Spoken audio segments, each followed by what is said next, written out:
RCB ಆಟಗಾರರಿಗೆ ಸನ್ಮಾನವಲ್ಲ ಅವಮಾನ. ಸರ್ಕಾರದ ವೈಫಲ್ಯ ವಿರುದ್ಧ ನಾಡಿದ್ದು ಪ್ರತಿಭಟನೆ.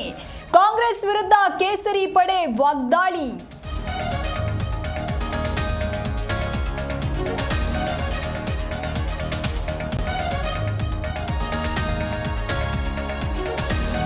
ಚಿನ್ನಸ್ವಾಮಿ ಕ್ರೀಡಾಂಗಣದಲ್ಲಿ ಕಾಲ್ತುಳಿತ ಪ್ರಕರಣ.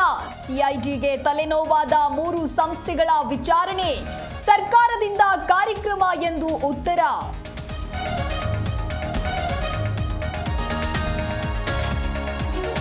ಸಿಎಂ ಚೇಂಜ್ ಎಂದು ವಿಶ್ವನಾಥ್ ಹೇಳಿಕೆಯ ವಿಚಾರ. ಅವರಿಗೂ ನಮ್ಮ ಪಕ್ಷಕ್ಕೂ ಏನು ಸಂಬಂಧ? ಹಳ್ಳಿ ಹಕ್ಕಿ ಹೇಳಿಕೆಗೆ ಸತೀಶ್ ಜಾರಕಿಹೊಳಿ ತಿರುಗೇಟು.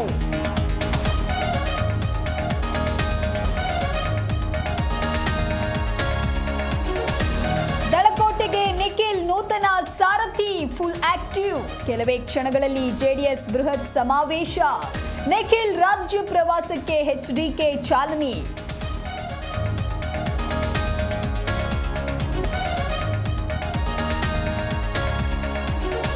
ಇಸ್ರೇಲ್ ಇರಾನ್ ಮಧ್ಯೆ ಸಂಘರ್ಷ ತೀವ್ರ. ಇಸ್ರೇಲ್ನಲ್ಲಿ ಸಿಲುಕಿದ 19 ಮಂದಿ ಕನ್ನಡಿಗರು. ಅಧ್ಯಯನಕ್ಕೆ ತೆರಳಿದವರು ಲಾಕ್. ಭಾರೀ ಆತಂಕ.